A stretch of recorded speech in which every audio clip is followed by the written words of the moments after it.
Hallelujah. Praise the name of the Lord Jesus Christ. It's Saturday morning here in Houston, Texas. Praise God. Nakaraos tayo sa 5 araw ng pagtatrabaho at ngayon ay Sabado na. Hallelujah. Thank you, Lord Jesus. Holy Spirit, salamat po sa iyong pag-iingat sa iyong mga anak. Salamat po sa iyong pagbabantay sa amin, Holy Spirit. Maraming salamat po. Napakabuti niyo po. Salamat sa iyong Diyos Ama, salamat sa iyong billions of angels na sa araw-araw ay nag-iingat sa amin. Hallelujah. Napakabuti mo, Panginoong Jesus. Puno ka ng pagmamahal, puno ka ng kaawaan, puno ka ng kagalingan. Oh, hallelujah. You are so good to us, Father. Thank you so much. Thank you sa iyong kabutihan. Thank you, dahil ikaw ang Diyos ni buhay. Walang imposible sa iyo. Oh, hallelujah. Yes, Lord Jesus. It's Saturday morning. Yahoo! Saturday morning na.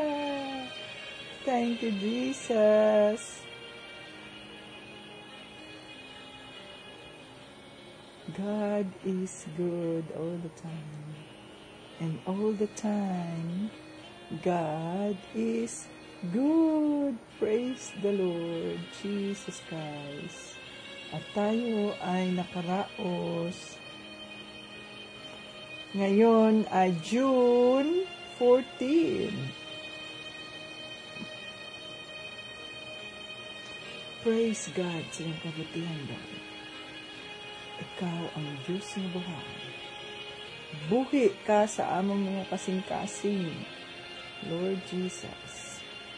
Nothing is impossible with you. Thank you. Thank you, Jesus. Thank you, Jesus. Oh, hallelujah. Oh, hallelujah. Ayan, kating Jesus. Kumusta ang inyong mga weekend, ang inyong Sabado? Salamat sa Panginoon na tayo ay muling nagising upang siya ay ating parangalan. Upang siya ay ating sambahin. Oh, hallelujah. Ang batayan ng ating pananampalataya kay Panginoong Jesucristo. John 3:16. For God so loved the world that He gave His only begotten Son, that whosoever believe in Him will not perish, but have everlasting life. Oh, hallelujah. And so, alright, this feels almost illegal to know, but our windows were... Okay. God is good. Nandito na ba kayo, mga kating Jesus? Upang tayo ay mag-umpisa na. At inyo na bang napagpala si Tita Lynn sa araw sa linggong ito? Yan si Jephony ay gumagawa pa. Nagpagawa ako kay Jephony ng mga badge nila ni Tita Lynn, badge ni Michelle, badge ni Lian, badge ni Crystal. At gawin daw niya yan. Okay, so hallelujah. Praise the Lord sa kanyang kabutihan. So anong sabi diyan sa salita ng Diyos? Happy moments, praise God. Difficult moments, seek God. Quiet moments, worship God. Painful moments, trust God. Every moment, thank God. Hallelujah. God is good all the time, and all the time, God is good.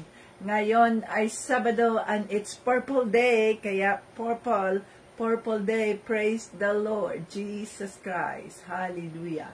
So, ano ngayon, welcome, Facebook joiners, Facebook viewers, and YouTube viewers.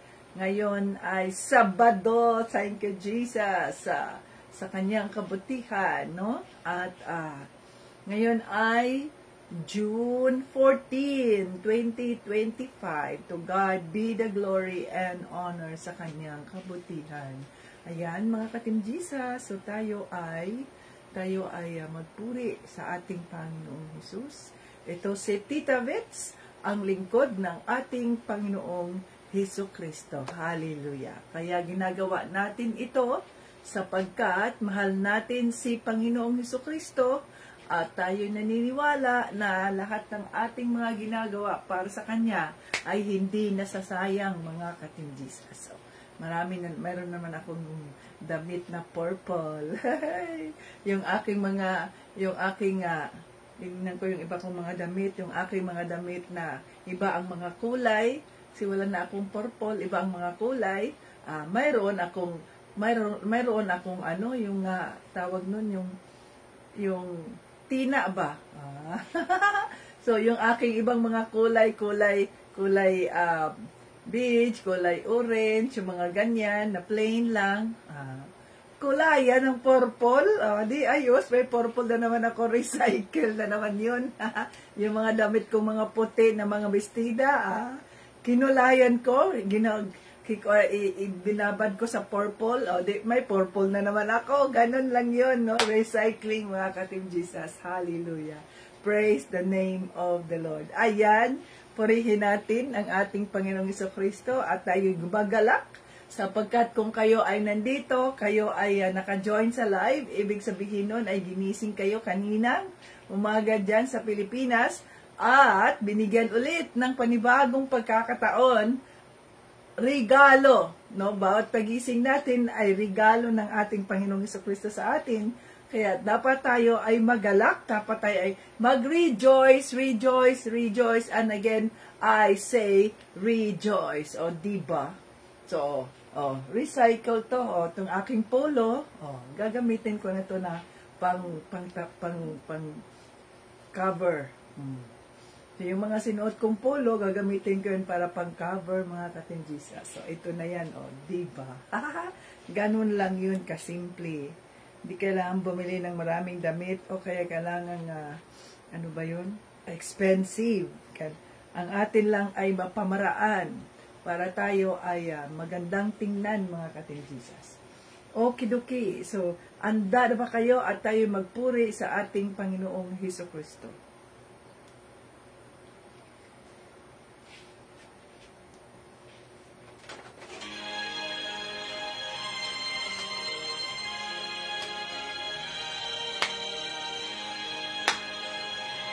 Hallelujah. Praise the name of the Lord. Yes, Jesus. Nataas ka namin, Panginoong Jesus.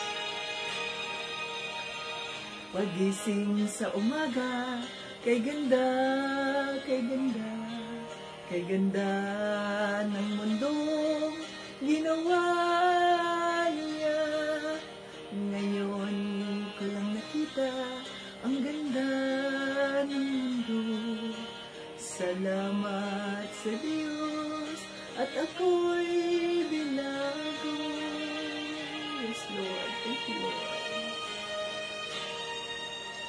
Nang tanggapin ko si Jesus, aking Diyos, na bago ang lahat sa buhay ko.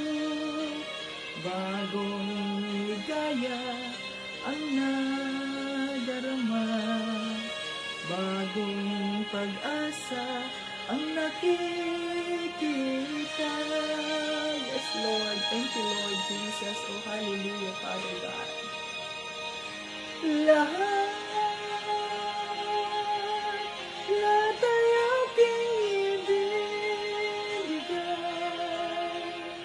ibibigay pati aking buhay upang purihin siya.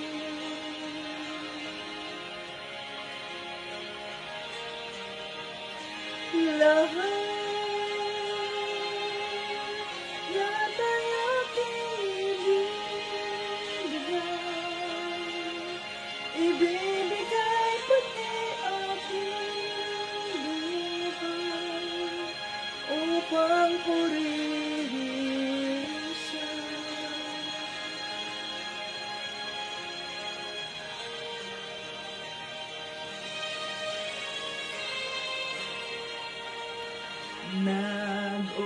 umapaw ang aking saya. Pagmamahal niya ang nadarama. Kay ganda ng buhay na nasa kanya. Purihin ang Diyos, purihin si Jesus.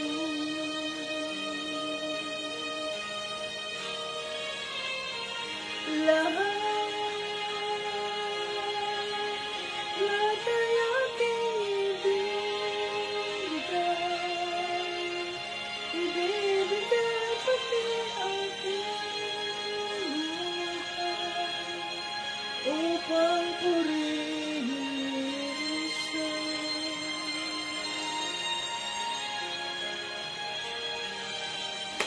Lahat ay aking ibibigay pati aking buhay upang purihin siya. Hallelujah, Lord Jesus. Sinasabitan namin, oh hallelujah, hallelujah. Ikaw ang aming Diyos na buhay. Oh hallelujah, Jesus. Hallelujah, Jesus, King of Kings and Lord of Lords. Ikaw ang aming hari. Ikaw ang aming Diyos, ang aming pinaglilingkuran. Maraming salamat po. Itaas natin ang ating mga kamay. Ipalakpak, ipalakpak, ipalakpak, ipalakpak, itaas ang mga kamay bilang pagsuko sa ating mga kahinaan doon sa ating Panginoong Jesucristo. Bilang pagsuko sa ating buhay sa Kanya. Sapagkat tayo ay muling binigyan ng pagkakataon, panibagong umaga, na tayo ay muling makapagsilbi sa Kanya. Oh, hallelujah! Praise the name of the Lord Jesus Christ. Hallelujah, hallelujah. Kaya nararapat lamang na atin siyang parangalan, atin siyang palakpakan, nang sa ganoon ay ating maitaas ang kanyang pangalan. Walang ibang pangalan na nararapat kundi si Panginoong Jesucristo lamang. Oh, hallelujah. Hallelujah. Yes, Father God, in the name of Jesus, salamat po sa maayos na pangangatawan, sa ligtas na buhay, ligtas sa anumang kapahamakan. Maraming salamat, Panginoong Jesus, at kami ay nandito na muli upang ikaw ay aming sambahin, upang ikaw ay aming itaas, upang ikaw ay aming kilalanin, upang ikaw ay aming ideklara that you are Lord, that Jesus Christ is Lord. Oh, hallelujah. Nagpapakumbaba kami sa trono ng iyong kaawaan, humihingi ng kapatawaran sa anumang aming mga nagawang kasalanan sa inyo, maging sa aming mga isipan, sa aming mga bibig, sa aming mga puso, sa aming mga ikinikilos. Lord, patawarin mo po kami. Ano man po ang aming mga nagawang kasalanan, convict our hearts with your Holy Spirit, upang sa ganun po ay maituwid namin ito. At kami ay maging kapuri-puri, maging mabangong halimuyak sa harapan ng Diyos Ama. Oh, hallelujah. Yes, Father, in the name of Jesus. Salamat po. At dinideklara din namin ang kapatawaran sa mga taong nagkasala sa amin, sa mga taong naninira sa amin, sa mga taong nanunukso, sa mga taong galit sa amin, naiinis sa amin, nasusuya sa amin. Panginoon, patawarin mo po sila, Lord. Pagkat hindi nila alam ang kanilang mga ginagawa, at katagbuin mo rin sila nang sa ganoon ay makilala kanila at malaman nilang mayroong pag-asa sa pamamagitan mo, Panginoon Jesus. Oh, hallelujah. Hallelujah. God is good all the time, and all the time God is good. Let us welcome the Holy Spirit in our midst today. Ayan, kasi ang sabi sa salita ng Diyos, 2 or 3 gathered in His name, He is in our midst. So, ang ating Panginoong Jesucristo ay nandito sa ating kalagitnaan sa pamamagitan ng Kanyang banal na Espiritu. So, let us worship, let us welcome the Holy Spirit. Come, Holy Spirit, I need you now. I need your anointing, come in your power. I love you, Holy Spirit, you captivated my soul, and every day I learn to love you more. Come, Holy Spirit, I need you now. I need your anointing, come in your power. I love you, Holy Spirit. You captivated my soul. And every day I learn to love you more. I'm reaching for your heart. You hold my life in your hands, drawing me closer to you. I feel your power and mood. Nothing compares to this place where I could see you face to face. I worship you in spirit and in truth. I'm reaching for your heart. You hold my life in your hands, drawing me closer to you. I feel your power and mood. Nothing compares to this place where I could see you face to face. I worship you in spirit and in truth. We worship you in spirit and in truth. Hallelujah, Father God, in the name of Jesus. Sinasamba ka namin sa espiritu at sa katotohanan. Nandito po kami, buksan mo ang aming mga isipan, ang aming mga puso, upang maintindihan namin ang mensaheng nais mong iparating. O hallelujah, napakabuti mo, Panginoon. Napakabuti mo, Panginoon Jesus. Ikaw ang Diyos na buhay at walang imposible sa iyo. Salamat po sa aming mga buhay. Salamat po sa kaligtasan na libreng ibinigay niyo sa mga taong naniniwala sa inyo, Panginoon Jesus. Oh, hallelujah. Holy Spirit, mangusap po kayo sa amin. Holy Spirit, let your fresh anointing be upon your servant. Itago mo po ako sa cross ni Panginoong Jesucristo upang hindi ako ang makikita, kundi ang makikita ay ang kabutihan ng Diyos Ama, ang kanyang kagalingan, ang kanyang pagmamahal na walang hanggan. Oh, hallelujah. Praise the Lord. Jesus Christ, King of Kings and Lord of Lords. Maraming salamat po sapagkat ikaw ang Diyos na buhay at walang imposible sa inyo. Dinideklara namin ang live na ito ay holy, sanctified by the blood of Jesus. Oh, hallelujah. At bigyan mo kami ng maayos na internet connection, Panginoon Jesus, nang sa ganun po ay matiwasay naming magawa ang iyong plano, ang iyong live, na lahat ng makakarinig sa mensahe mo ay mabago ang mga buhay nila at ang magpupurihan ay ang Diyos Ama. O hallelujah.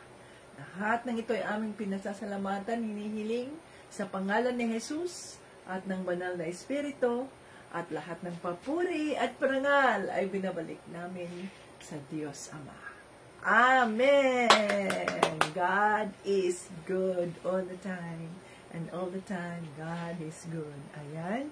So, nakapag ipadala na ng ating Panginoong Jesucristo yung love gift para sa mga perfect attendance. So, kukuha si Sharon doon at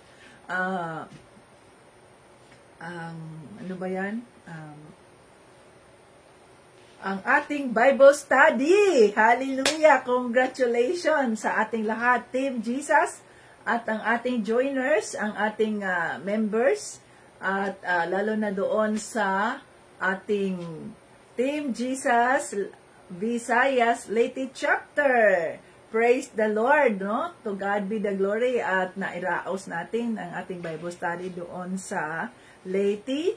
Hallelujah! At nakita natin ang paggalaw ng banal na Espiritu sa mga buhay ng ating mga kapatid doon sa Leyte. Maging tayo na nanood at nagparticipate sa ating Bible study. To God be the glory. Napakabuti ng ating Panginoong Hesus at tayo ay nakaraos. Congratulations, no? Ang ating Team Jesus moderator, facilitator na si Sis Jeanette. Praise God, Sis Jeanette, at nairaos mo ng maayos sa pamamagitan ng gabay ng ating Panginoong Jesucristo ang Bible study natin. Hallelujah! Congratulations! At maraming salamat din sa ating hosts sa Bible study doon sa Leyte chapter, si Brother Eric, si Brother Sandy, at si Sister Lisa. Praise the Lord. Congratulations sa ating lahat, sa inyo dyan na ginamit ang inyong mga pamamahay para sa kapurihan ng Diyos Ama, at ito ay pagpapalain ng ating Panginoong Hesus sapagkat binuksan ninyo ang inyong mga buhay, ang inyong mga bahay para sa kanila. To God be the glory. So ganun din doon sa ating facilitator, moderator sa Team Jesus Mindanao, Butuan Chapter, si Tita Jane. Ayan. At ang ating host natin na si Brother Jerome at si Sister Tricia. Praise God. To God be the glory. At bawat linggo nakikita ninyo yung ating mga kapatiran ay isa-isang tumatayo at nagbabahagi na kanilang mga natutunan, at kami rin dito, tayo rin ay natututo rin tayo sa kanilang mga pagbabahagi. So isinusulat ko diyan yung kanilang mga dito, mayroon na akong mga kapatid, mayroon na akong aking journal. May journal na ako, purple yan. May journal na ako, at bawat ni-replay ko yung Bible study natin sa June 7, at isinulat ko dito kung sino-sino yung mga nag-share sa Word of God at ano ang kanilang mga pinag-share. Ayan. So, yun ay ang gagawin kong quiz. So, magkaroon tayo ng quiz bowl na naman sa Genesis 1, 2, 3, and 4.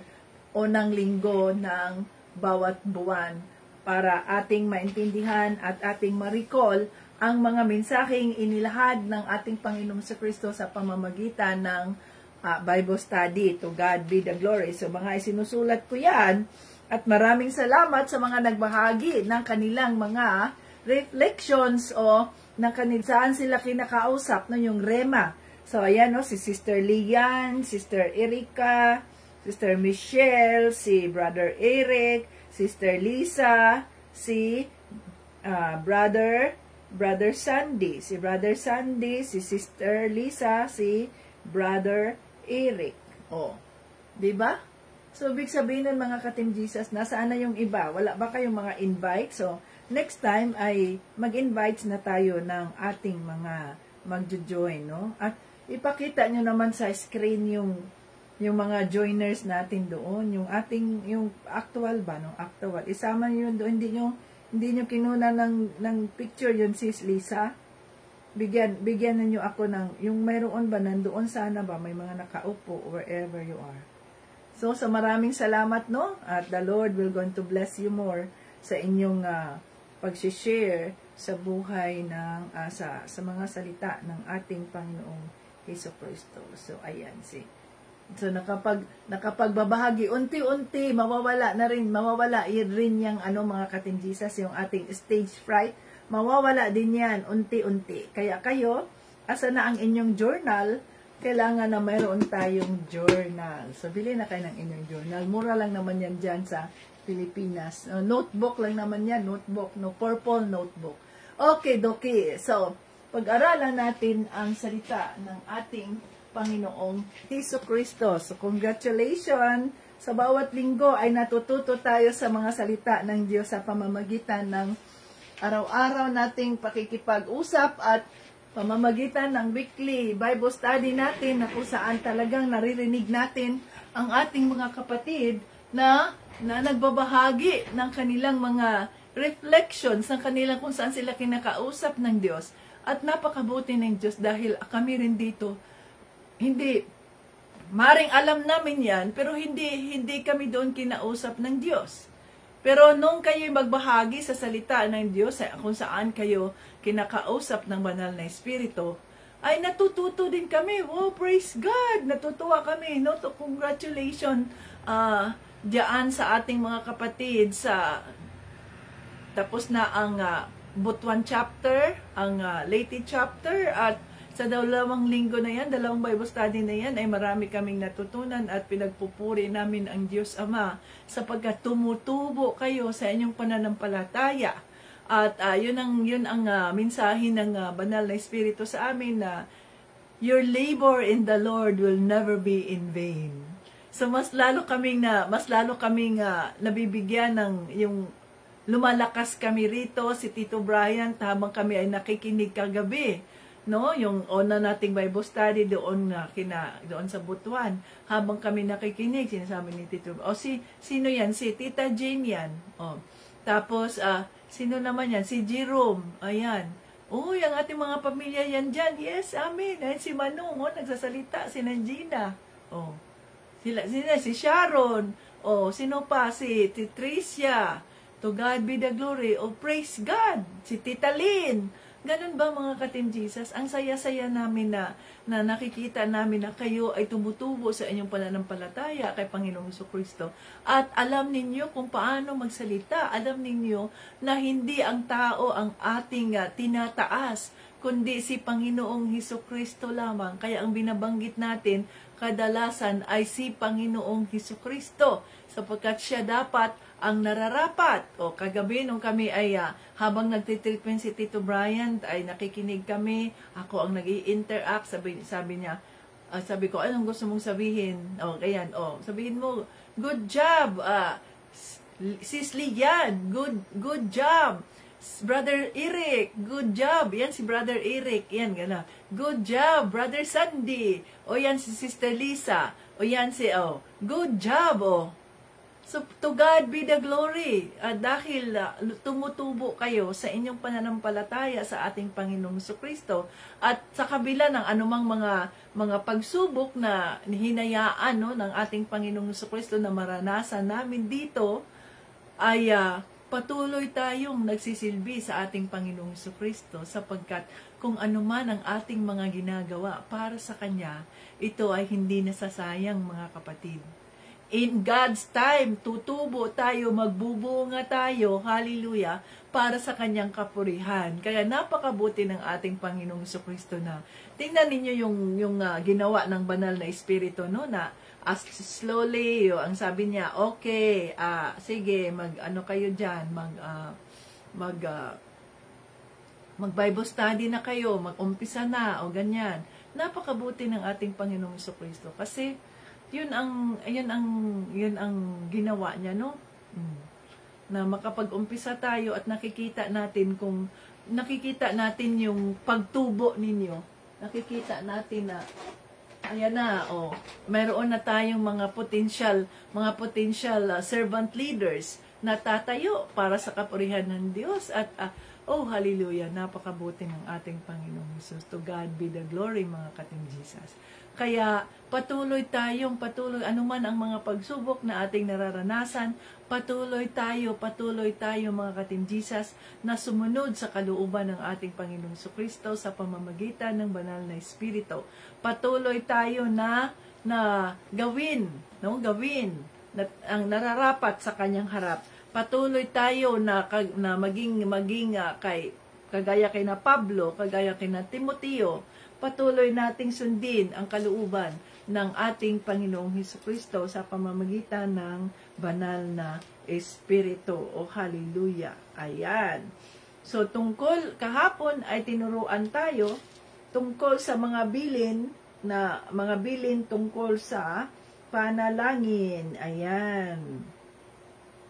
So, mga panalangin natin, ano pa yung mga mensaheng itinuro sa atin dito?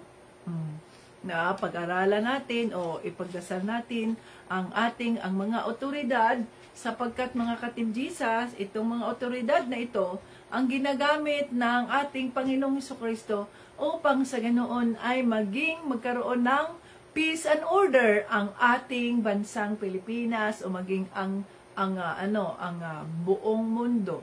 Ayan, nagpatuloy ang pagbubomba ng Israel sa Iran, mga ka-Team Jesus, doon sa kanilang nuclear. Subalit ang Amerika ay hindi nakikialam dyan.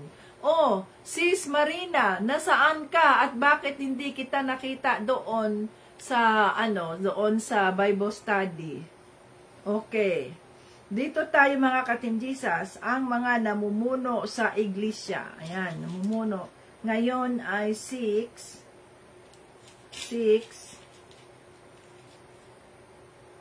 6, 14, 25. 14 na mga ka-Team Jesus!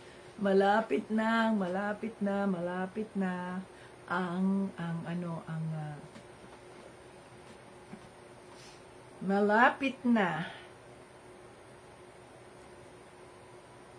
ang kalagitnaan ng June. Maya-maya, matapos na ang June. Ang bilis ng panahon. Maya-maya, ayan na, December na mga ka-Team Jesus, the Lord willing, kung hindi pa magra-rapture, at the Lord willing, na tayo ay bigyan niya ng mahaba pang buhay upang makapagsilbi sa Kanya. Hallelujah. So maraming salamat sa Diyos sa mga buhay ninyo na yun ang ibinigay ng ating Panginoong Jesucristo dito sa amin upang ma-inspired kami, upang mapalakas kami, upang mabigyan kami ng pag-asa, upang maging magalak kami, no? Na ipagpatuloy kung ano man ang sinmulan ng Panginoong Jesucristo sa aming mga buhay para sa Kanyang katawan, sa body of Christ. Okay, so dito tayo, ang mga namumuno sa iglesia. Yan ay nasa chapter 3, 1 Timoteo chapter 3, verses 1 to 7. Ayan, yan lang muna para hindi tayo mahirapan. 1 to 7. Ang mga namumuno sa iglesia. Okay, so i-digest lang natin ng dahan-dahan para hindi tayo mahirapan. Ang mga namumuno sa iglesia, totoo ang kasabihan na ang nagnanais na mamuno sa iglesia ay nagnanais ng mabuting gawain. Kailangan na ang namumuno ay walang kapintasan, iisa ang asawa, marunong magpigil sa sarili, marunong magpasya kung ano ang nararapat, kagalang-galang, bukas ang tahanan sa mga tao, at magaling magturo. Ayan. Hindi siya dapat lasinggo, hindi marahas kundi mahinahon, hindi palaaway at hindi mukhang pera. Kailangan ding mahusay siyang mamahala sa pamilya niya, iginagalang at sinusunod ng mga anak niya. Sapagkat kung hindi siya marunong mamahala sa sariling pamilya, paano siya makakapangasiwa ng maayos sa iglesia? Dapat ay hindi siya bagong mananampalataya at baka maging mayabang siya at mahatulan katulad ni Satanas.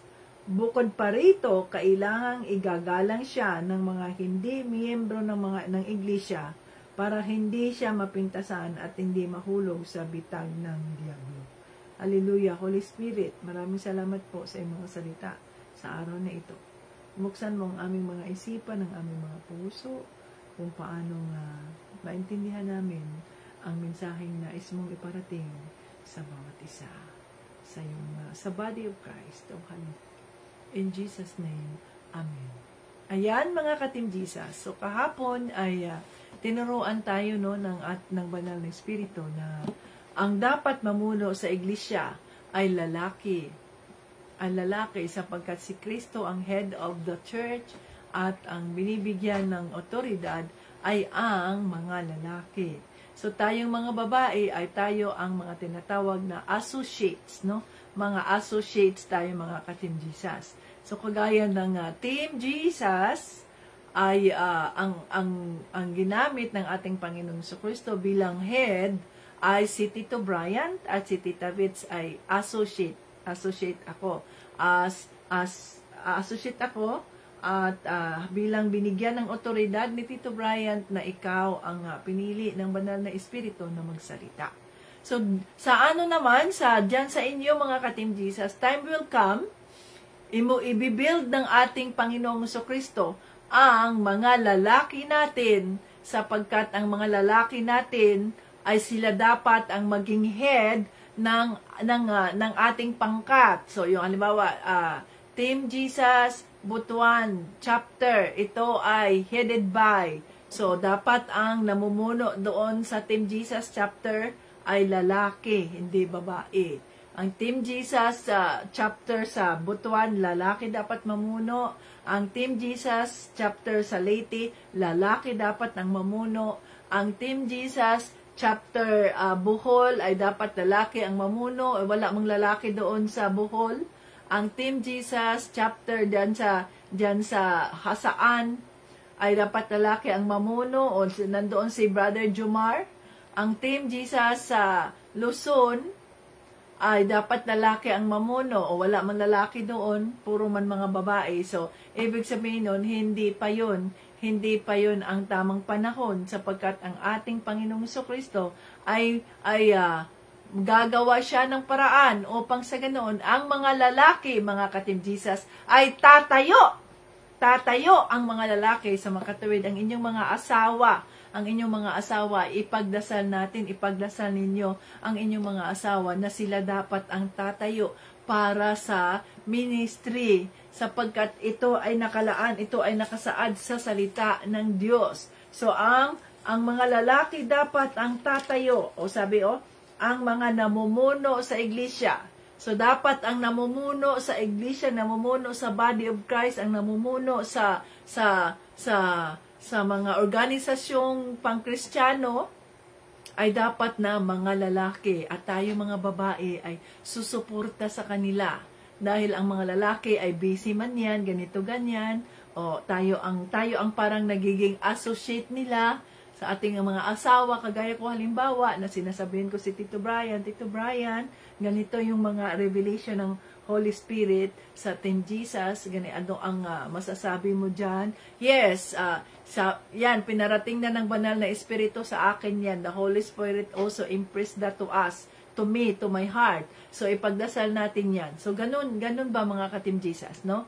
So, ipagdasal natin ang ating mga kapatid na mga lalaki na sila, as the Holy Spirit leads, na darating ang panahon na magkaroon na tayo dyan sa inyong lugar ng isang congregation. Kaya, we do not know kung ano ang plano ng ating Panginoong Jesucristo, ng isang branch ng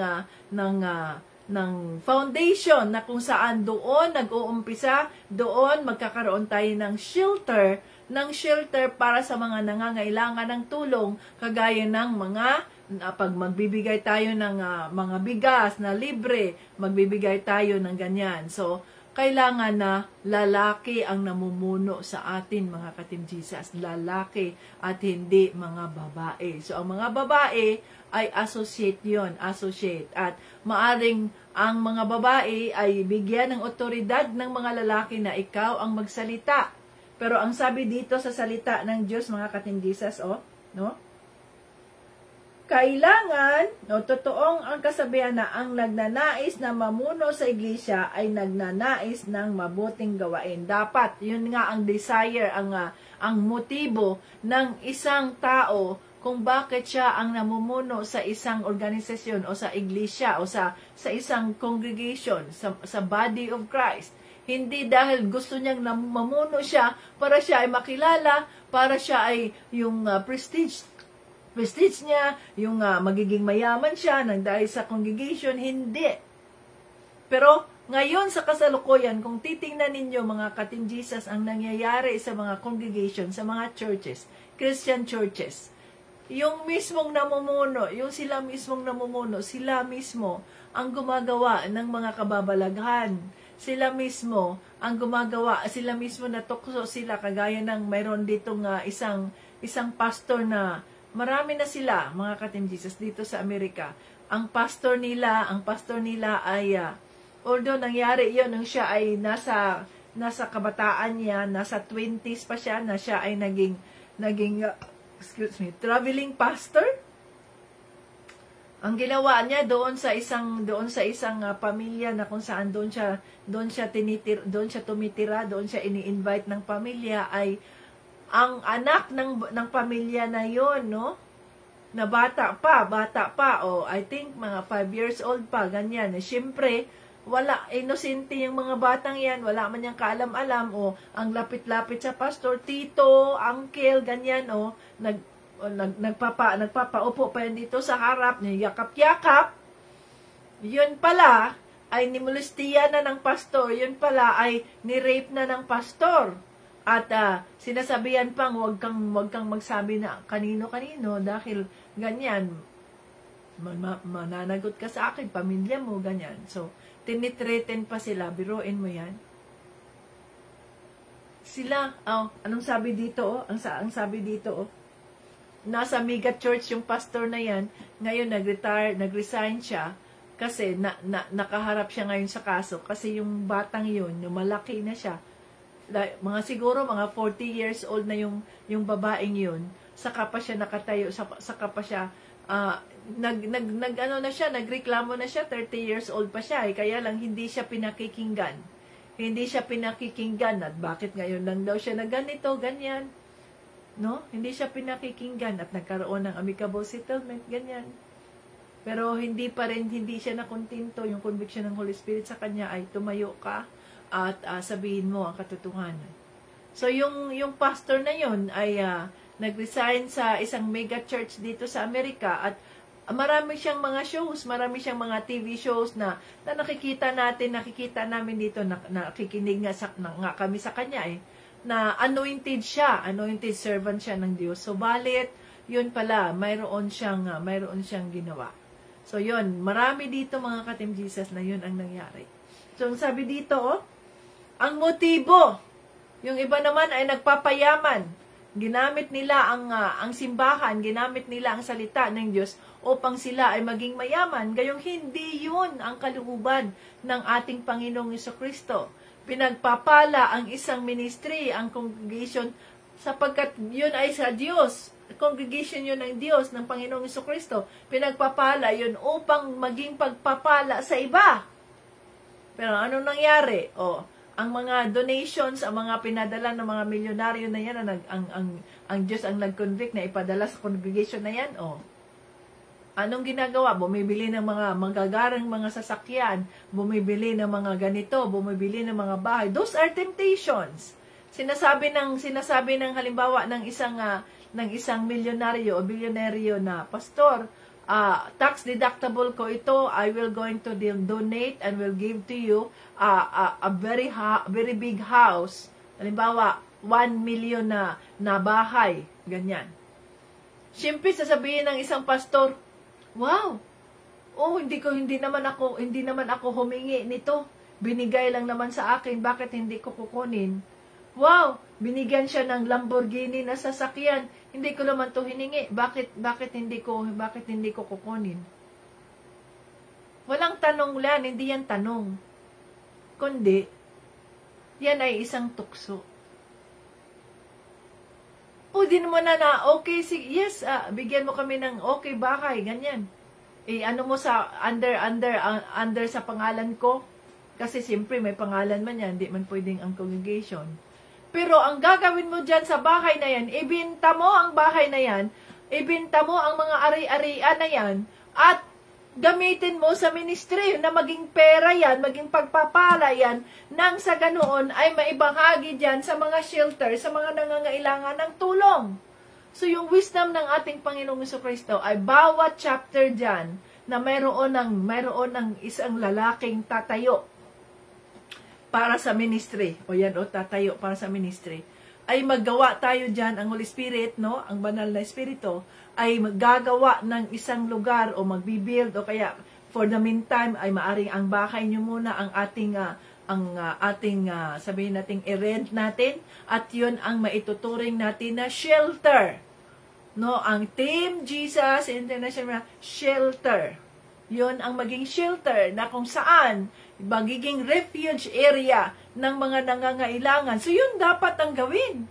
Hindi yung, ibinigay man to sa akin yung pambili ng ganyan. No, those are temptations, mga ka-Team Jesus.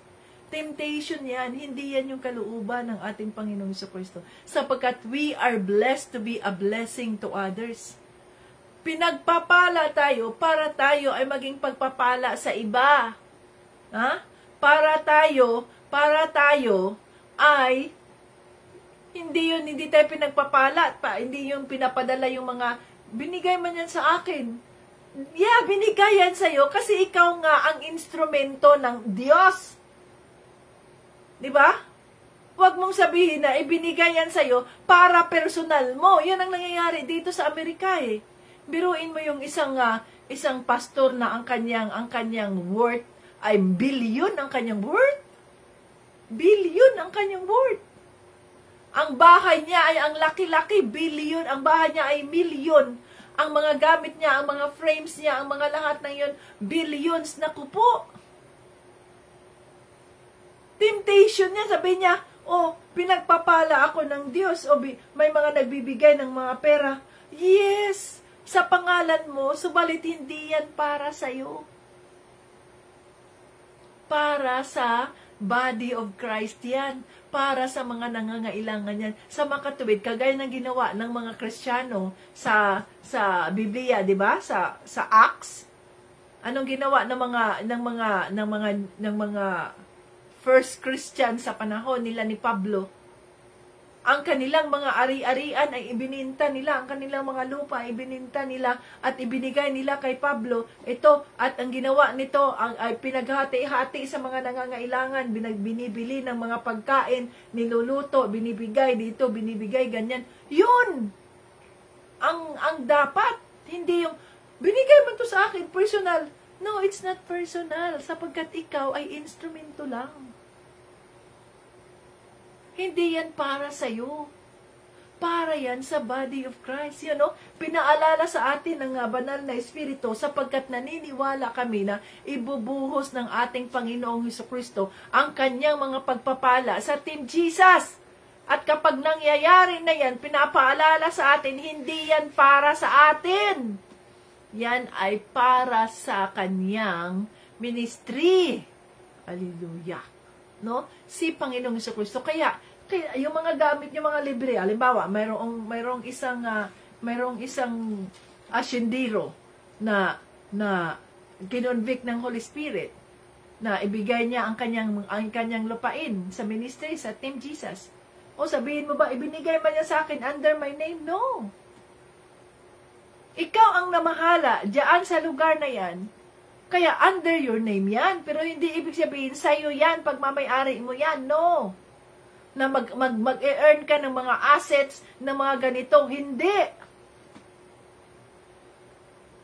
Maaring yung lugar na yan ay tayuan mo ng ano ba man yan, anong mga building yan, mga pinapaupahan yan. Pero yan ay, ang profit niyan, ang proceed niyan ay dapat na maibigay doon sa ministry. Susuporta sa mga missionaries, susuporta sa mga anak ng Diyos, mga manggagawa upang magpapatuloy sila sa kanilang pagtuturo, magpapatuloy sila sa kanilang pangungumbinsi doon sa mga iba-ibang lugar at lahat-lahat ganun yun mga ka-Team Jesus. So ang motibo, no? Ang motibo. So yan, no? Ang sabi dito, ang motibo ay dapat mabuti, ang nagnanais ng mabuting gawain. Kailangan na ang namumuno ay walang kapintasan. Iisa ang asawa, kaya ang mga Muslim, kaya kung sino man yung maraming mga asawa dyan, hindi pwedeng mamuno. Okay. Marunong magpigil sa sarili, marunong magpasya kung ano ang nararapat, kagalang-galang, bukas ang tahanan sa mga tao, at magaling magturo. Ayan. So, yan ay ilan sa mga qualifications ng isang namumuno sa iglesia o sa congregation, mga ka-Team Jesus. Ayan, no? At hindi dapat lasinggo. Kaya, ayan, mga ka-Team Jesus, mga lalaki natin, kayo dapat ang tatayo para sa body of Christ, sa makatuwid, hindi pwedeng kayo ay maging lasinggo. Hindi marahas, kundi mahinahon, hindi palaaway at hindi mukhang pera. Ayan na, nandito na ang mukhang pera, mga ka-Team Jesus. Kailangan ding mahusay siyang mamahala sa pamilya niya, iginagalang at sinusunod ng mga anak niya. Sapagkat kung hindi siya marunong mamahala sa sariling pamilya, paano siya makakapangasiwa ng maayos sa iglesia? Dapat hindi siya bagong mananampalataya at baka maging mayabang siya at mahatulan katulad ni Satanas. Bukod pa rito, kailangang igagalang siya ng mga hindi miyembro ng iglesia para hindi siya mapintasan at hindi mahulog sa bitag ng diablo. So, ayan mga ka-Team Jesus, ang mga requirement kung paanong i-assign natin o kaya pipiliin ng isang kapatid na lalaki na siya ang mamuno ang kanyang pamilya.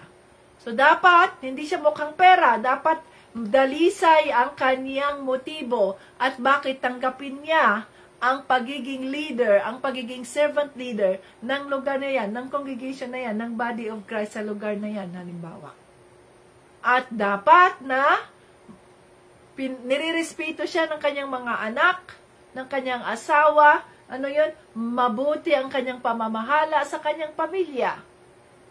Dahil ang pamilya, alam natin, family is the basic unit of society. Kung ang isang ama, kung ang isang asawang lalaki ay hindi marunong mamahala ng kanyang mismong pamilya na kadugo niya, no? Araw-araw nagkakasama sila, araw-araw nandiyan. Paano pa kaya ang katawan ni Kristo na iba-iba ang background at iba-iba ang pinanggagalingan? So, yan ang ipagdadasal natin mga ka-Team Jesus at isama natin sa ating prayer and fasting sapagkat nire-reveal na ng banal na Espiritu, inihahanda na tayo sa gagawin niya sa Team Jesus na kung saan bawat chapter ay magkakaroon tayo ng House of Refuge. Ito yung tinatawag nating House of Refuge na kung saan nandoon ang mga pagpapala ng ating Panginoong Kristo, yung mga nasasaktan, yung mga nagugutom, yung mga nauuhaw, yung mga walang matirhan. For the meantime, ay pwede natin silang i-cater doon sa House of Refuge. Oh, hallelujah! Hallelujah. To God be the glory. It will come to pass. Ako ay naniniwala, kami, si Tito Bryant at ako ay naniniwala na unti-unting nire-reveal ng banal na Espiritu ang gusto niyang gawin sa kanyang ministry. Sapagkat tayo ay mga instrumento lamang at hindi tayo ang nagmamay-ari ng kanyang gawain. Tayo lamang ay kanyang mga manggagawa. Kaya nga itinuturing tayong we are the workers in the vineyard of our Lord Jesus Christ. Hallelujah.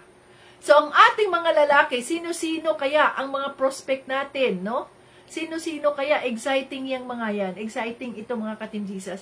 Sapagkat hindi natin alam kung sino ang pipiliin ng banal na Espiritu upang tayuan ang kanilang pananampalataya at sila ang maging leader ng bawat chapter sa refuge shelter na yan. Sapagkat, sinabi na dito na hindi pwede tayong mga babae ang mangungulo. Kailangan, kung halimbawa, asawa natin, alam mo si Tito Brian, siya ang nangungulo sa kanya, no, maaring nireveal ng Holy Spirit sa akin, at sinasabi ko sa kanya, subalit ang Holy Spirit ay nag-reveal na sa kanya ahead of time. At nang sabihin ko sa kanya yan, sabi niya, yes, kinausap na ako ng banal na Espiritu regarding that. Kaya yung sabi ko, paano ba yun, Tito Brian, yung nireveal ng Holy Spirit sa akin na magkaroon na, ang Team Jesus ay magkaroon ng sponsored child na susuportahan sa bawat buwan ng kanilang mga pangangailangan, at least kung ano man ang pangangailangan nila ay matulungan sila, no, sa kanilang kahit sa kanilang mga baon, kahit sa kanilang mga tuition fees ay maaring mayroon tayong maibahagi sa kanila. Paano ba 'yan? Ano ang revelation ng Holy Spirit sa iyo? Ito ba ay bawat member ng Team Jesus, mayroon bang qualification na ito ay qualification na dapat ay ganitong taon na sila upang ma-qualify sila sa Team Jesus sponsorship ng mga anak nila? So ang sabi ni Tito Brian, ipagdasal natin yan dahil ang nireveal ng Holy Spirit ay at least matatag na ang pananampalataya ng isang kapatid na yan.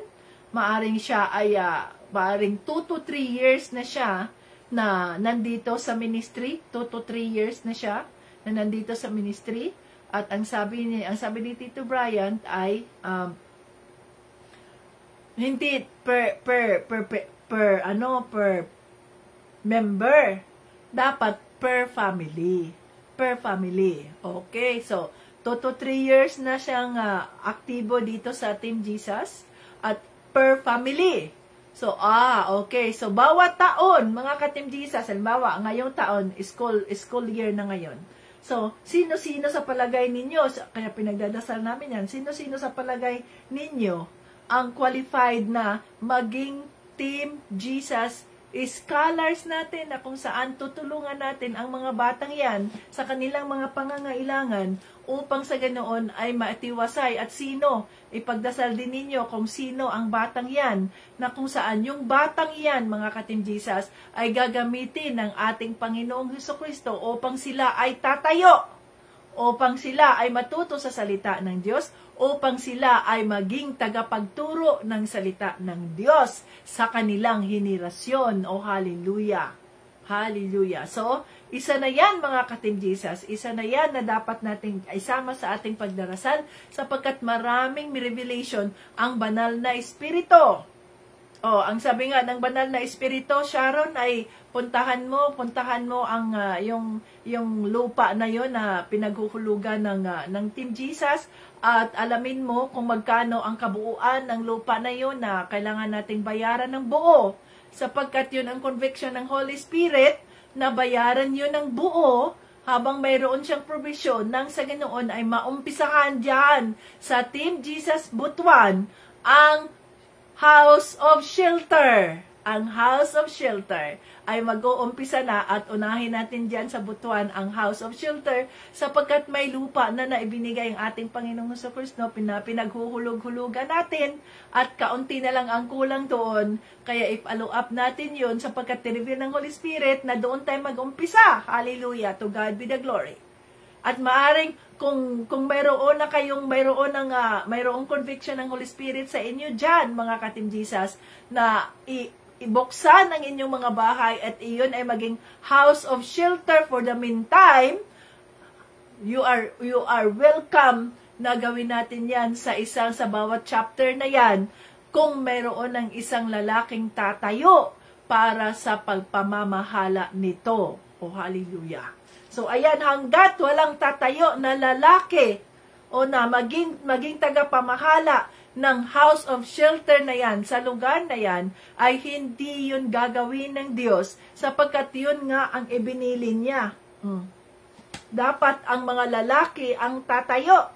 At dapat, ang mga lalaki ay maging mabuting tagapamahala ng kanilang mga pamilya sapagkat kung hindi siya mabuting tagapamahala ng kanyang pamilya, ay paano niya pamahalaan ang isang pangkat, ang isang body of Christ na pinanggagalingan ng iba't ibang background, ng iba't ibang pag-uugali, ng iba't ibang pinanggagalingan. Hallelujah! Asi, nakikita niyo yung revelation ng Holy Spirit? Yung gustong gawin ng Holy Spirit sa kanyang ministry as we go along, as we obey, slowly but surely. Yes, Holy Spirit, as we continue to worship the Lord Jesus Christ, as we continue na tinataas natin, na dinideklara natin sa ating mga dila, na si Jesucristo ang Diyos, Jesus Christ is Lord, as we continue to bow down ourselves, to kneel down before the throne of God, at hinihiling natin ang kanyang gabay, ang kanyang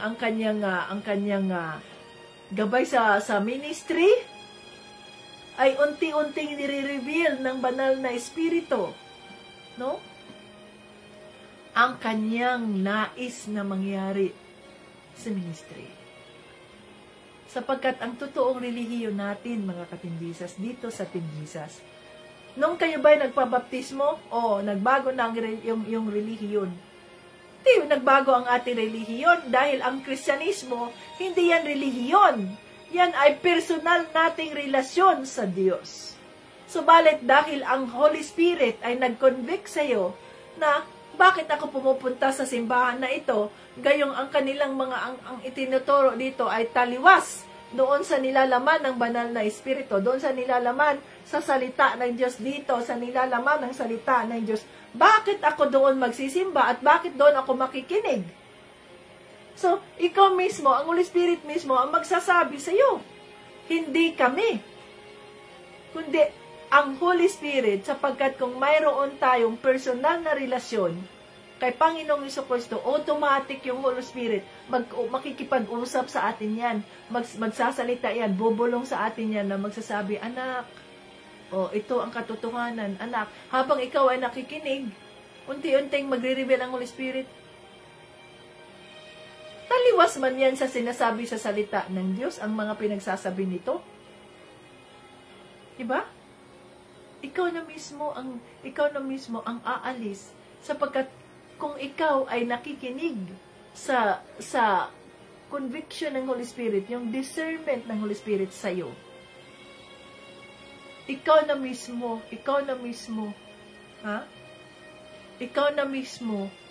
ang aalis.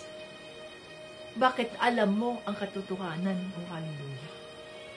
Kaya isama natin sa ating prayer and fasting, mga kating Jesus. So tayo ay nagpapatuloy sa ating prayer and fasting. Siguro hanggang 19 ba yun? At gagawa na naman si Tita Vets ng panibagong schedule from 19 to ganun na naman, from ganun, no? So magpatuloy lang tayo. At kung sa palagay ninyo ay kaya na ninyong mag-prayer and fasting ng isang araw, mula umaga, no? Pero mas mabuti, mga katim Jesus, na hindi tayo mag-fasting ng agahan. Bakit? Kasi nakakasira ng yung bang hindi fasting kundi yung you intended not to eat breakfast. So hindi maganda yung you intended not to eat breakfast, kasi ang nasisira diyan, wisdom ng Diyos yan, ang nasisira diyan, mga katim Jesus, ay ang ating liver. Ang liver ay kailangan kasi niya yun, na ma-process yung pagkain. Kaya mabuti kung kakain tayo sa umaga. Marami tayong kainin sa umaga. Sa umaga ay kakain tayo ng mabuti. Sa pagising natin, kakain na. Alas 6 pa, alas 7, alas 8. Ang pinakamatagal na pagkain sa agahan ay alas 10 lang. Pero never escape your breakfast. Kung gusto ninyong maging healthy ang inyong liver. No? So, kain tayo ng mabuti sa umaga. Tapos, yun na yun. I-decide ninyo sarili ninyo na dahil nakakain na kayo ng pagkain ng almusal sa umaga, hindi yung ang almusal ko lang kasi ay kape at tinapay. No, that is wrong. Mali yun. Dapat, sa gabi, ang kainin mo, kaunti na lang. Yun, kape at tinapay na lang.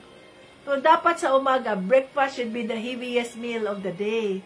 Para sa ganoon ay maalagaan ng ating katawan, maalagaan yung liver. Kasi napaka-importante ng liver, mga kating Jesus. No? Napaka-importante. So, isa yan sa nakakasira ng liver, ang mag-escape ng breakfast. Kasi nga, matagal na oras, ilang oras na hindi ka na kumakain. So, pwede yan na sa umaga ay kain tayo ng kain sa umaga.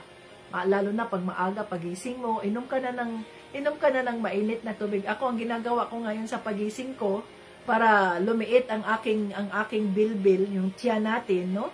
Ay, ang ginagawa ko ay maligamgam na tubig, nilalagyan ko ng apple cider vinegar, at nilalagyan ko ng kaunting honey.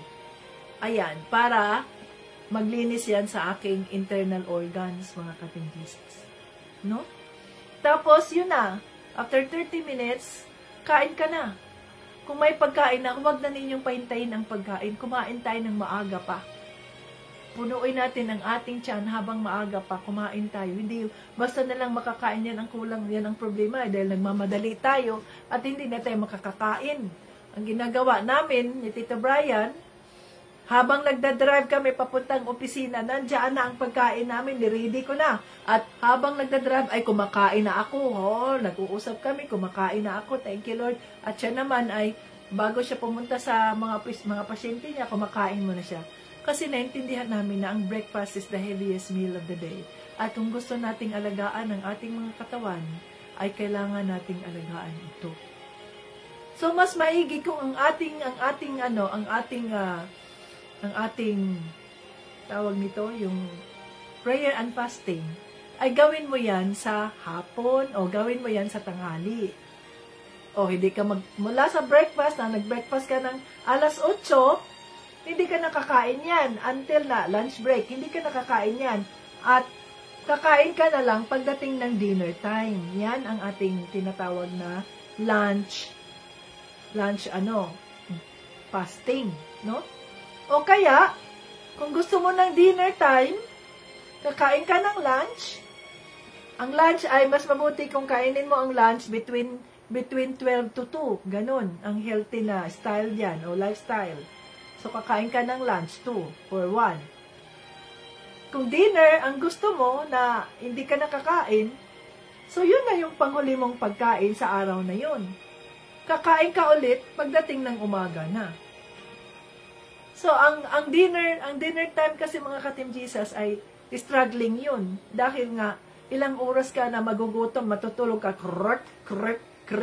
Yan ang ginagawa ko eh. Dinner ang aking fasting dinner.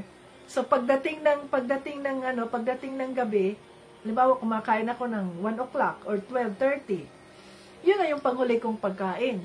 Hindi na ako kakain hanggang sa magdamag na yan tapos sa umaga. But it helps sa katawan natin para sa ganoon ay hindi tayo lalaki, kundi yung anumang mga na-stored na fat sa ating katawan, anuman yung mga storage natin, magagamit yon sa gabi dahil hindi tayo kumakain. So, yun ang ginagamit ng katawan natin to continue to give us the energy. Dahil sa gabi nga, kung kakain ka pa, punong-puno yung ano mo sa gabi, hindi na kasi yan nadadigest ng ating katawan. Kasi nga, di ba magpapahinga din ang ating internal organ sa gabi, matutulog tayo, nagpapahinga din yan. So, hindi na siya nadadigest. Kaya nga, pag dinner, kailangan na soft diet tayo, soft, dahil nga, mabagal ang digestion yan pag gabi. So, pag umaga, pag tanghali, hapon, gumagalaw ang katawan ng tao, kaya mabilis ang digestion dyan, kasi gumagalaw tayo. So, wisdom ng Diyos yan eh, para sa ganoon, ay maalagaan natin ang ating katawan. So, yung ating prayer and fasting, nasa sa inyo na yan as the Holy Spirit convicts you. Pero ang paalala ng Holy Spirit sa atin, never skip breakfast as much as possible. Okay? So, ipagdasal natin, isama natin sa ating pagdarasal, itong ating mga kapatid na mga lalaki. Yung asawa mo na hindi pa nag-join sa atin, ipagdasal natin. Yung mga, kasi sila ang sinasabi sa banal na espiritu eh. Tayong mga babae, tayo ay suporta sa kanila. Associate tayo eh. Pinagdadasal natin sila. We are the prayer warriors. Nag-warfare tayo sa ating mga asawang lalaki. Sapagkat sila ang dapat na namumuno sa atin at hindi tayo. Hindi tayo mga babae ang namumuno. Yan ang ating batayan. We do not entertain na ang mga babae ang dapat namumuno. No. Naniniwala tayo na ang ating head ay si Panginoong Hesukristo at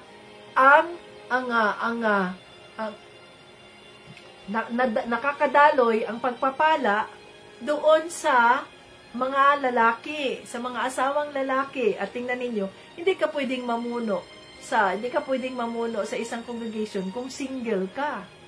Ano nakalagay diyan? Dapat itong mga namumuno ay may pamilya at siya ay nirerespeto ng kanyang pamilya, iginagalang ng kanyang mga anak, nirerespeto ng kanyang asawang babae, at kahit na nirerespeto rin ng komunidad, nirerespeto rin ng mga taong nakapaligid sa kanya, no? So yung mga head of the congregation na mga single, no, hindi yun ang sinasabi sa salita ng Diyos. Hindi ka pwedeng mamamahala ng isang katawan ni Kristo na hindi mo alam kung paano mamahala mismo sa iyong pamilya. Wala kang karanasan kasi hindi ka naman nag-asawa, hindi ka man married. So, dapat na may asawa. Isa lang asawa niya, no? Dalisay o malinis siya ang kanyang intensyon. Kita nyo dyan? Hindi pwedeng mamahala sa simbahan, sa isang congregation, ang single. Kasi wala silang kaalam-alam kung paano pamahalaan. Paano sila mamahala? Wala nga silang idea kung paano mamahala sa isang maliit lamang na unit of society, which is the family. Paano sila mamahala sa simbahan na hindi naman sila, wala naman silang alam kung paano i-manage ang kanilang asawa, sa babae, ang kanilang mga anak, paano maging intact ang kanilang pamilya na magkakaisa, magtutulungan, na may respeto sa isa't isa, na mayroong mga specific task na gagawin. Paano nila magawa yan sa congregation kung wala silang kaalam-alam? At paano nila maisasagawa ng mabuti yung mga trabaho, yung kanilang assignment, yung kanilang papel na gagampanan bilang tagapangulo kung hindi naman sila naging pangulo ng kanilang pamamahay? Maring may pamilya sila, pero sila ay sunod-sunuran sa kanilang mga asawang babae. Kung ano ang desisyon ng kanilang asawang babae, hindi yun pwede. Dapat kayong mga lalaki, kayo ang tatayo. Kaya nga si Tito Brian, yan sabi, no. Hindi ikaw ang masusunod, kundi ang masusunod ay ang Diyos. Okay. So, anong gagawin natin? Let us pray. Yes. Ganon yun, mga ka-Team Jesus. Ha? So, naintindihan natin yun. Kaya ipagdasal natin yung ating mga asawang lalaki. Kayo dyan. Na yung mga asawang lalaki ninyo ay mag-join dito sa atin sa ministry. Kasi paano, kailangan na, anong magiging pamilya. Ang qualification ng scholarship ng Team Jesus. So, hindi natin pwedeng scholar yung anak mo kung ikaw lang ang nandito, hindi yung buong pamilya mo, wala yung asawa mo, hindi pwede yun. Kasi pamilya Paano ihuhubog ng iyong asawang lalaki, yung anak mo, kung hindi man siya aktibo sa ginagawa natin dito, hindi siya connected, hindi niya alam. So, kailangan na pag pamilya, asawa at lalaking asawa at lalaking babae, nandito sa congregation, nandito sa atin, sa Team Jesus, at meron silang anak, at 2 to 3 years na sila, nandito sa ministry. So, isa sa kanilang mga anak, ang ipagdasal na sino sa mga anak na ito, ang gagawin nating Team Jesus Scholars, nang sa ganoon, sila ang susuportahan natin, maaring mula sa elementary years nila, na ganito na sila, nimumold natin sila, hinuhubog sila ng pamilya niya, na magagamit siya sa ministry ng Diyos. So, hindi ganun kasimple yun. Hindi ganun kasimple yun. Sapagkat kung siya ay pinili na ng banal na espiritu bilang magiging scholar, susuportahan ng ministry yan, as the Holy Spirit leads, mula sa kanyang elementary, anong pangangailangan niya, ganito, ganyan, o maabot siya ng high school, at pagdating ng college, ng ganyan, susuportahan niya ng ministry. So, hindi yun madali, hindi yun, ngayon lang yan, naging scholar, sunod, wala na, no, susuportahan niya ng ministry. Imomold yung mga bata na yun, na sila ay tatayo pagdating ng panahon, para kay Panginoong Jesucristo. Kagaya ko halimbawa, no? Isa akong sponsored child ng isang ministry dito sa Amerika, na kung saan mayroong mga sponsors na nagpapadala buwan-buwan para sa pangangailangan namin. Hanggang sa ako ay lumaki, hanggang sa ako ay nagkakolehiyo, yung pinapili kami, anong gusto mo? Dahil graduate na kami sa high school. So magkolehiyo na kami, hindi na kayang i-afford ng ministry, no?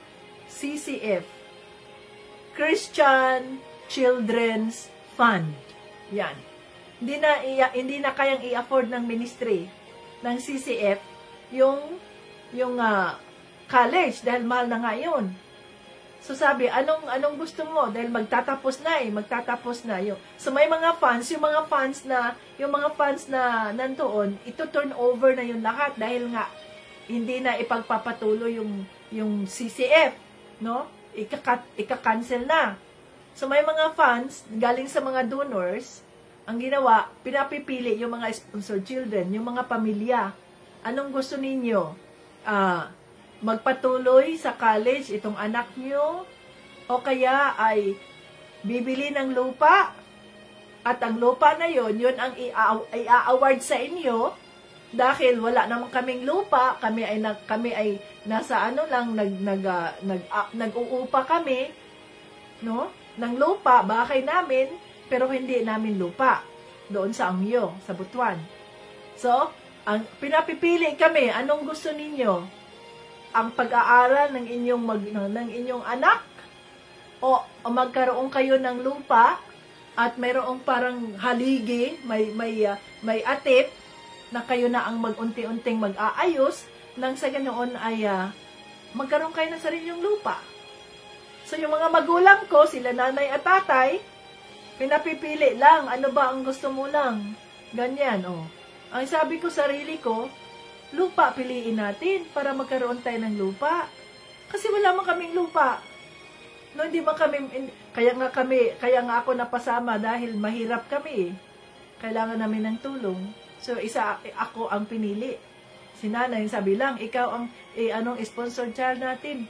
Ay, praise God! O, ako nasuportan ako ng pag-aaral ko, ganyan, mula elementary hanggang high school, then nakagraduate ako. No? So, lupa ang pinili ko sa halip na yung aking pag-aaral. So, na-reward ang aking pamilya ng lupa na mayroong core house na may atip, ganyan, doon nilinis naming pamilya, ganito, ganyan. Nang sa ganoon, ay magkaroon kami ng sarili naming lupa. So, yung aking pag-aaral ay hindi natuloy dahil lupa ang pinili ko para sa aking pamilya, hindi para sa sarili ko. So, nagkaroon kami ng bahay, na ngayon yan, nandoon sila Manong, nandoon sila Jerome, nandoon sila, yan, pamilya ko. Kasi lupa ang pinili ko para sa pamilya ko, hindi para sa akin. So, nahirapan ako na mag-aral sa kolehiyo dahil wala namang magsusuporta sa akin, hindi man kaya ng mga magulang ko ang pagsuporta. Pero ang Diyos gumawa ng paraan. No? Sa pamamagitan ng nanay ko na kami ay in-apply niya ako sa scholarship ng gobyerno, ganito, at sa awa ng Panginoon ay nakapasa ako. Kaya nakapagpapatuloy ako sa aking pag-aaral na hindi ang mga magulang ko ang sumuporta sa akin, kundi ang gobyerno. At ako ay nagsilbi sa gobyerno sa loob ng 22 years na nagturo ako dyan sa Pilipinas bago ako dinala ng Diyos dito sa Amerika. To God be the glory. Kaya nandito na ako sa harap ninyo. Nakita nyo yung ginawa ng Diyos sa aking buhay. Nung maliit pa lang ako, I was just 5 years old nung nag-umpisa na ginamit ang CCF upang ako ay maging sponsored child. At ngayon, it's payback time. Kaya tumatayo ako sa inyong harapan. Dahil mula nung ako'y maliit pa lang, pinili na ako ng Diyos para sa kanyang ministry. Hallelujah. To God be the glory and honor. Pinili na ako, mga ka-Jesus. So, ganun din ang mangyayari sa ating mga sponsored children. Kita nyo yun? Hindi aksidente, mga ka-Jesus, na nandito ako sa harap nyo. Hindi aksidente yun. Even before, kahit nasa sinapupunan ka pa ng iyong nanay, pinili ka na ng Diyos. To God be the glory. Nahirapan man ako sa aking pagkolehiyo sapagkat walang magsusuporta, nahirap ang pamilya ko, ganito, ganyan. Pero yun lang ang kaya kong maibigay sa mga magulang ko, sa mga kapatid ko, na magkaroon kami ng sarili naming lupa, na maituring naming amin. At dahil nagsakripisyo ako para sa pamilya ko, kaya pinagpapala ako ng Panginoon. To God be the glory. Ganun lang yun. Kung tayo ay naging bukas, no, ang ating puso, puno tayo ng ang pagtulong sa ating kapwa, na ganito, Pagpapalain din tayo ng ating Panginoon sa Kristo. Pagpapalain tayo niya. To God be the glory. Napakabuti ng Diyos. Kaya mga Team Jesus, patuloy tayong magdasal. Patuloy nating ilukod sa ating Panginoon sa Kristo. No? Itong ating mga lalaking mga kapatid ay tatayuan nila ang kanilang pananampalataya kay Panginoong Jesucristo. At hindi sila mahihiya na tatayo na ako ang mamamahala at tingnan niya muna ang kanyang pamilya. Dapat sila ay may mga pamilya, may mga anak. Nang sa ganoon ay marunong silang mamahala na paano nila kausapin ang kanilang mga anak, na hindi nila agad-agad na init ang ulo. Anong sabi doon? Dapat may pagtitimpi sa sarili. Ibig sabihin nun, self-control. O paano ka mamamahala kung wala kang self-control? Kung wala kang self-control, paano ka namamahala? So, yun ang isama natin sa pagdarasal natin, mga Ka-Team Jesus. Ang ating mga kapatid na lalaki na sila ay tatayo sapagkat the harvest is plenty, but the workers are few. Nandoon na ang mga pagpapala ng ating Panginoong Jesucristo. Ang hinihintay lang niya ay kung sino ang tatayo. Hindi tayo mga babae ang tatayo. Halimbawa ako, no? Doon sa Pilipinas, sabi ko, Lord, gusto kong magsilbi sa inyo, Panginoon. Pero hindi pwede na ako lang, walang tatayo. Kaya pinadala ng Diyos si Tito Brian dahil ang kanyang puso ay para sa ministry. Gusto niyang magsilbi sa Panginoon. So pinagtagpo niya kami nang sa ganoon, sabay kaming magsilbi sa Panginoon kung ano man ang nais niya sa mga buhay namin. No? Ay, napakabuti ng Panginoon. Hallelujah. Kaya hinihintay lang ng Diyos kung sino ang tatayo. Kahapon ay nakipag-usap na kami sa aming tax preparer na ganito ganyan at sabi niya mayroon siyang kakilala na makatulong sa amin na makapag-umpisa ka na dito ng foundation na kung saan tax free para sa ganoon pinaghahanda na tayo ng Panginoong Jesucristo ng Banal na Espiritu upang simulan na ang kanyang mga house of refuge. Team Jesus House of Refuge. Hallelujah. So, House of Refuge, the shelter, kung saan, because Jesus Christ is our shelter. He is our refuge. Kaya nga, House of Refuge, House of Shelter. You go to the shelter house. Kung ikaw ay nauuhaw, kung ikaw ay nagugutom, kung ikaw ay nawawala ng pag-asa, you go to the shelter house. Nandoon ang pag-asa. Sapagkat yun, our shelter is our Lord Jesus Christ. Oh, hallelujah. Hallelujah. Woo! Awesome God! You are so good to us. Maraming salamat po sa iyong revelation, Holy Spirit. Sa patuloy naming pagpapakumbaba sa inyong harapan, unti-unti mong nire-reveal sa amin ang iyong mga plano sa iyong ministry. Napakabuti niyo po, Panginoon, sapagkat wala pong aksidente sa inyo. Wala pong aksidente sa inyo. Maging ang aking buhay na iyong ginagamit ngayon sa iyong ministry. Ang buhay ni Tito Brian, kami, ang mga buhay namin, wala pong aksidente sa iyong harapan. Oh, hallelujah. Maraming salamat po. Na isa kami sa iyong mga pinili upang maglingkod sa inyo sa body of Christ. Upang maglingkod sa iyo, sa iyong ministry, Panginoong Isus. Maraming salamat. Napakabuti mo. Lord, tinataas namin sa inyo ang aming mga kapatid na mga lalaki, Lord Jesus. Ang aming mga asawang lalaki, Lord God. Ang mga asawang lalaki ng aming mga kapatid na mga babae na nandito, Panginoon. Tinataas namin sila sa inyo, Lord. Katagpuin mo po sila, Panginoong Isus. Si Brother Jerome, si Pastor Victor, si Brother Jerome, si Manong Adu, si Brother Eric, si Brother Sandy, si Brother Jumar, Lord, ang asawa po ni Sister Erika, ang asawa po ni Sister Marina, ang asawa po ni Sister Michelle, si Brother Jumar po, Panginoon, ang asawa ni kung may mga asawa man si Junilyn, o ang asawa po ni Sister Leah, ang asawa po ni Sister Abby, Panginoon, at kung sino pa man po ang dinala mo dito sa iyong ministry, Panginoon Jesus.